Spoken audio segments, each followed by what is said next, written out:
Welcome back with more details on how to overcome rejection. I'm now joined by transformational speaker, Dr. Simon Bobo. Good morning, Doc, and welcome to Good Morning Namibia. It's always a pleasure to be here. Thank you. Doctor, help us understand, how does rejection come? Well, there are two major ways I can say. The first one is called self-inflicted rejection.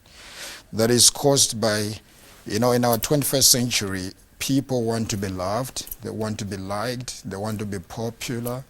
And when your experiences are different from your expectations, then this can cause self-inflicted rejection because the outcome was different from what you're expecting. Then there is what we call imposed rejection. Imposed rejection can be caused by an individual or by an organization. It can be caused because maybe you are not enough or because you are too much. So that's very, very important to understand how rejection comes. The first one, you create it yourself. The second one is caused.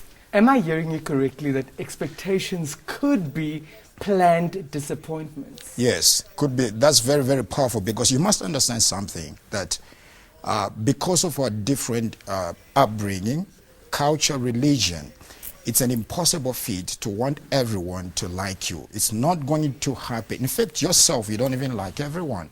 So when you then plunge into that, and then you say, everybody must like me, you're going to have to see and realize that that's not how life is. Not everyone can like you. You can be the best baker in the world, you make the best chocolate, but there's somebody in the world that doesn't like that eating chocolate.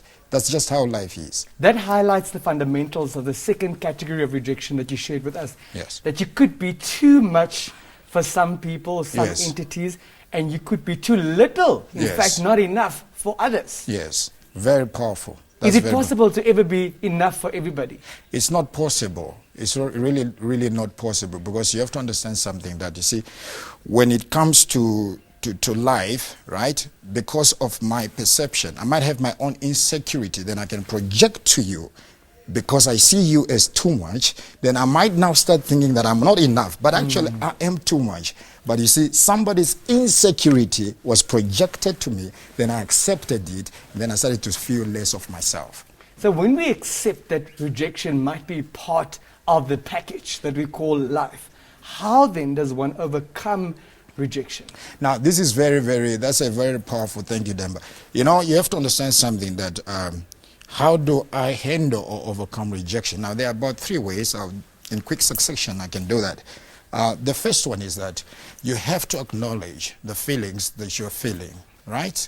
Because the problem is, when you pretend, you make it stay longer. When you acknowledge, you make yourself heal faster. Now, acknowledge, I didn't say live in the feeling. Acknowledge the feeling is there, but don't live in the feeling. What does that mean in practice? That I just say, I feel rejected Yes. by this at this moment, but Yes. I don't wallow and sunbathe in it. Yes, very, very important and powerful. So, like I'm saying, don't pretend something's not there, which is what many people do. Whenever you do that, you make a situation stay longer. So that's the first one. The second one is this. View rejection as a tool that reveals incompatibility as opposed to a measurement of unworthiness or inadequacy. Wow. I think you need to repeat that, please, Doctor. View rejection as a tool that reveals incompatibility as opposed to a measurement of unworthiness or inadequacy. That's powerful. In other words, I wear size 5. I shouldn't try to fit in size 4. Now, size 4 is incompatible to me. It does not mean that my leg is unworthy. So when you see life this way, you're not going then to the second part, which I want to really deal with. There are two major ways you can deal also with rejection. Life is more about how you respond, more than what is coming to you. So if you can master how to respond, you can overcome rejection. For example, when you look at the word rejection itself, R-E, right, J-E-C-T-I-O-N. Very, very important. What you can do, I can help someone who's watching our viewers right now. How are you going to respond? I can respond first by deleting the first letter. What am I left with? Ejection. So because I was rejection, I then reject myself. That's what so many people do. The second one is I can delete the first letter, then I can add. Instead of ejection, I then have injection. So where I went, like for example, where the first one we say it's imposed. Maybe you were not enough. So how am I going to deal with it? I'm going to grow. Because sometimes until you grow, you will never really discover who you really are. So that rejection that you're thinking is a disadvantage is actually an advantage when you know how to respond. So that's the first one. I inject myself with self-discovery. I inject myself with growth. You see, so these are two ways. But the worst part is don't eject yourself when you're rejected. When you eject yourself, you're building a wall. But when you inject yourself, you're building a bridge. Wow. Doctor, hearing you say that rejection is an indication of incompatibility as opposed to a reflection of your worth and your value. Yes. Can one then infer that rejection isn't necessarily a bad thing? Yes, that's very, very powerful. Like I just mentioned prior to this question, it's not a bad thing. Rejection, actually, like I said, you see, there are some doors that have to close for you to discover yourself. Today we have great inventions that came as a result of some people being rejected. For example, you find someone has applied for a job, you have gone through several interviews, it looked like it was coming. Suddenly you find in your inbox an email pops up that we regret to inform you that we won't be proceeding further. Now that it matters how you're going to respond. Like I said, it's not much of what is happening to you that matters. Some things you might not control. But what's more important is how am I going to respond to what is happening to me? So that rejection that you're thinking is a disadvantage, like you've mentioned, it then becomes a tool you can use to grow, to find yourself, build something, and then you later discover there were great potentials in you that you never thought were actually inherent inside you. And sometimes it can happen, it can be a relationship. Somebody told you, you know what, we're not going to move further. Maybe you've been in a relationship for 4, 5, 6 years. Maybe you're even married. But you see, what is looking like negative, you don't know that rejection is actually serving as protection. Wow. You see now. So it protects you now from something that you thought you really need, but that was not meant to be for you. Then you then go on to discover something great or even someone better that can even improve and add something to your life. If in this moment of purported rejection, Yes. one accepts and embraces, although you also acknowledge the feelings of rejection, that this door just closed, does that also perhaps pave the way for you ultimately returning to purchase the whole building in which this door is? I'll give you an example of myself, right? I'm a work in progress. I can never say I've arrived. There are doors I've tried to go into that in my first initial phase of discovering myself, they were closed on me, right?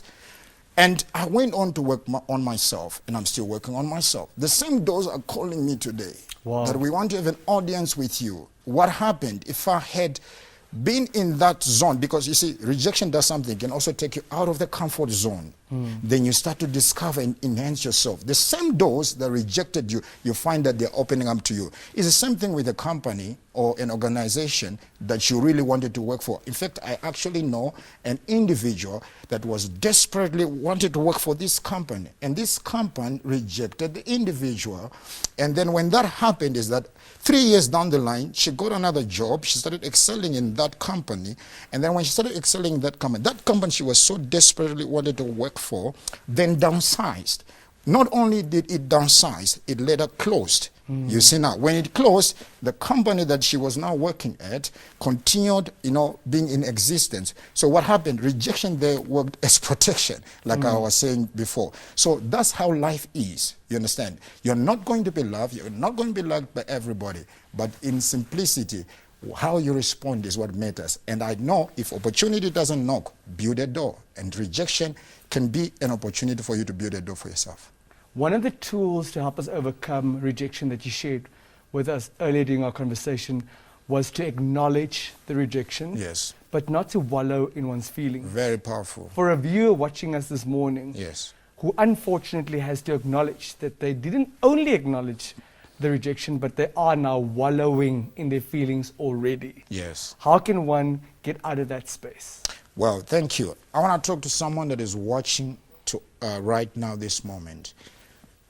What has happened, we are not undermining that you are hurt or the feelings that you are really going through. But what we are saying is this: listen, you can get out of rejection.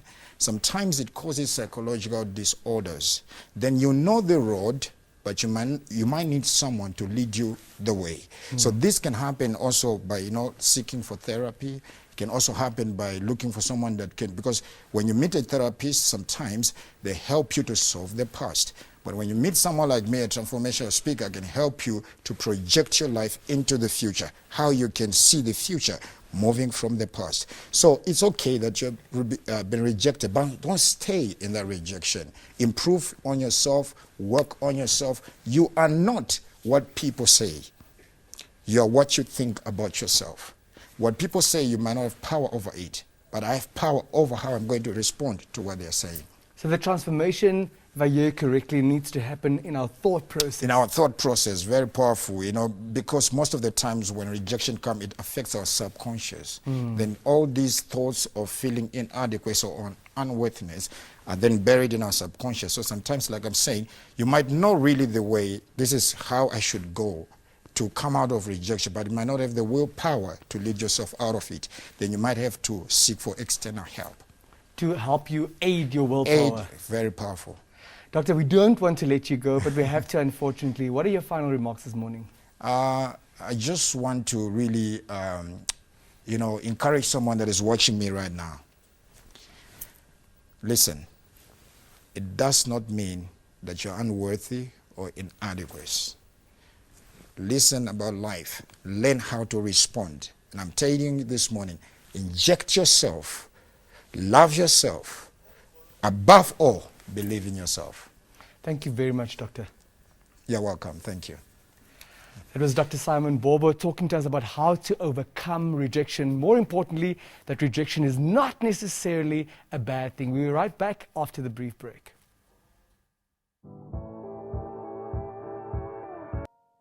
Welcome back. The Ministry of International Relations and Cooperation will hold the virtual 12th session of the Dr. Theo Ben-Gurirup lecture series this year under the theme, How Can Young Entrepreneurs Diversify Their Business Models to Reach New Markets Through the African Continental Free Trade Area. The event is taking place tomorrow at the Luderitz Waterfront Auditorium in the Xaras region. On the line to talk about the lecture series, we're joined by Ms. Bertha Amakale, Director of Information and Research in the Ministry of International Relations and Cooperation. Good morning, ma'am, and welcome to Good Morning Namibia. Good morning, Denver and NBC viewers, and thank you for having me on the GM show. Could you kindly contextualize what the Dr. Theo Ben-Gurirup lecture series is all about? Thank you, Denver. Five years ago, the Ministry of International Relations and Cooperation introduced the Dr. Theo Ben-Gurirup lecture series, and it was actually named after the first Foreign Affairs Minister of the Republic of Namibia, Dr. Theo Ben-Gurirup. The series was launched on the 31st July 2017 by His Excellency Dr. Hakaji Geingob, President of the Republic of Namibia. Now, to answer your question, the main aim of the Dr. Theo Ben-Gurirup lecture series is to inform and engage the public about contemporary global events, and also to encourage the public to be involved in actually taking an interest in and shaping the Namibia's policy on international relations. That is it in short. Now, reflecting on the main aim of the series that you just shared with us, please walk us through the success and impact of the lecture series since inception. Since the launch of the Dr. Theo Ben-Gurirup lecture series, the ministry hosted 11 successful lecture series. The impact of the lecture series has been felt in a way that through the Dr. Theo Ben-Gurirup lecture series, the public is actually informed and educated about the work of the ministry, and also making the Namibian people understand how they can relate to the ministry. So the success can be attributed to the huge interest of the youth in participating in the lecture series. The last lecture series, Denver, if I can tell you, was hosted virtually, and because of the COVID-19, it was because of the COVID-19 pandemic. We are actually, in fact, repeating the same theme. How can young entrepreneurs diversify their business models to reach new markets through the African Continental Free Trade Area? This has been repeated because of the popular demand from the youth, the feedback that we received. And the last lecture series was actually the most viewed, with a total of more than 50,000 social media audiences who turned on the Mirko and the NBC virtual platform, and they made very important comments and questions to the topic.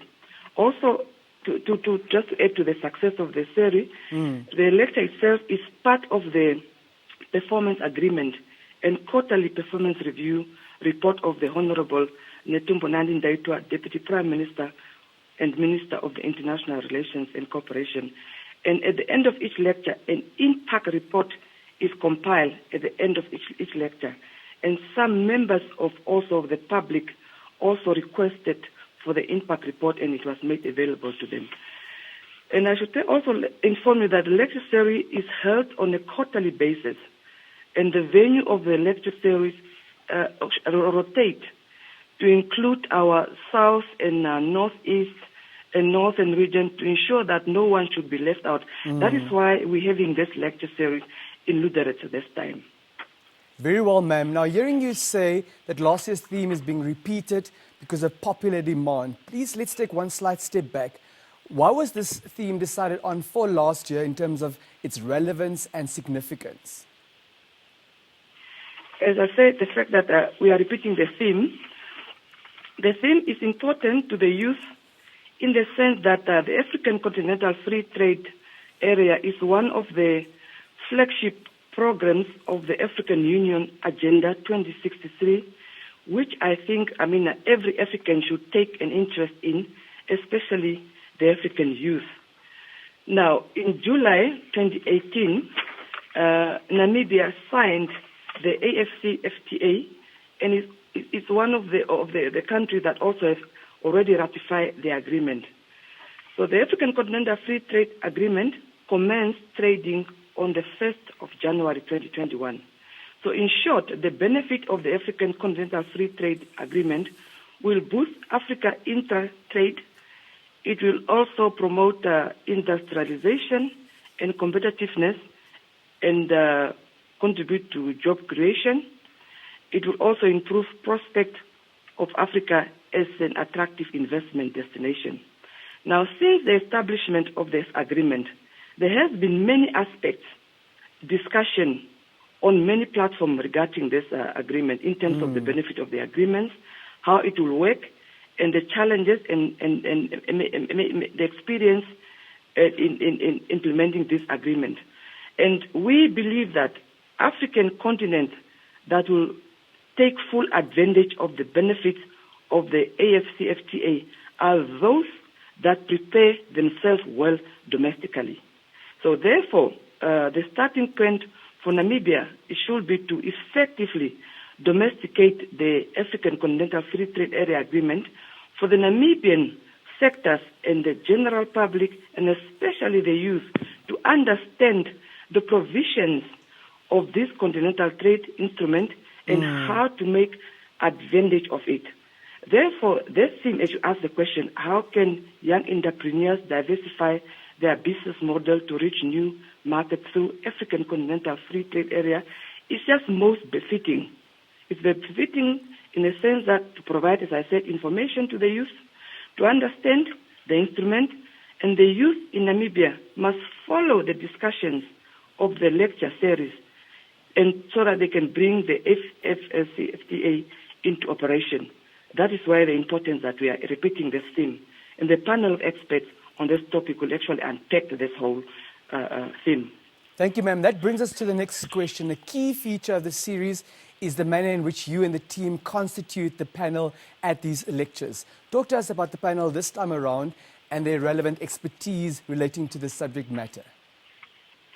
Then the panel members will be made up of Honorable Netumbo Nandi-Ndaitwah, our Deputy Prime Minister and Minister of Minister of International Relations and Cooperation.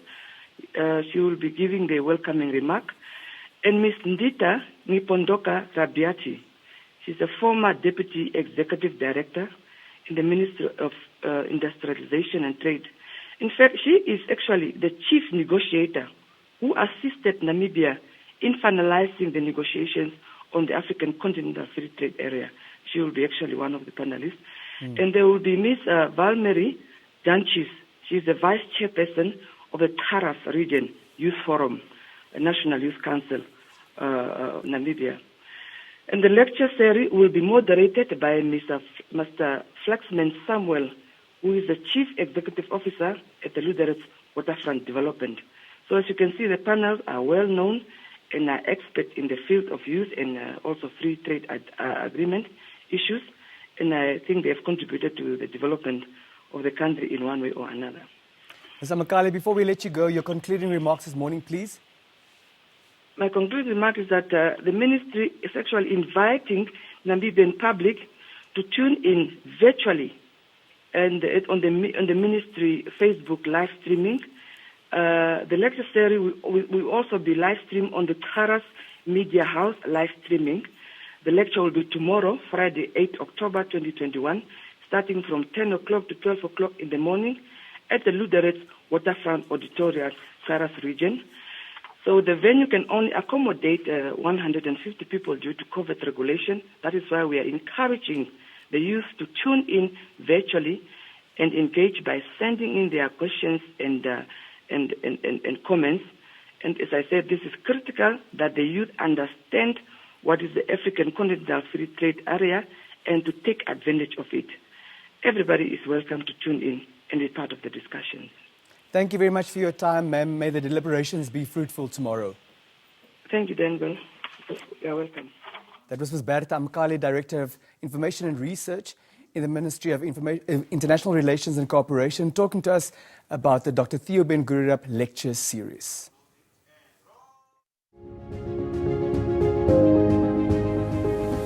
The National Independence Memorial Museum restaurant will be hosting the Kizomba Social Night this evening.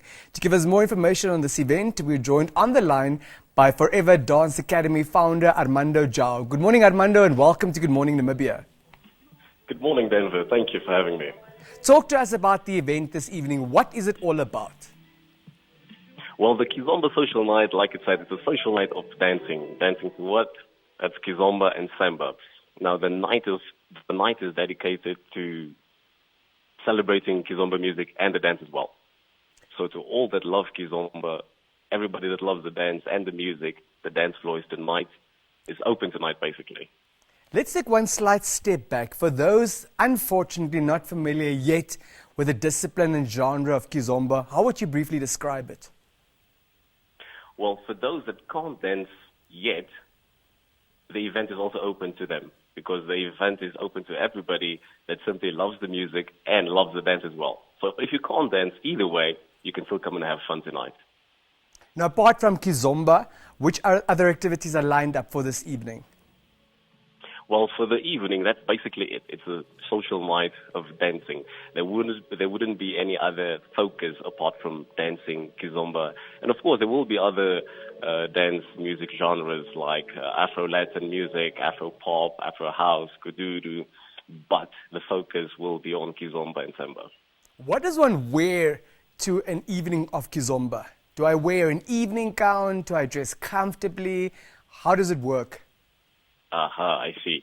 Now, normally what happens is we've got themed nights at the Kizomba socials. But for today, we won't have, it's not a themed night.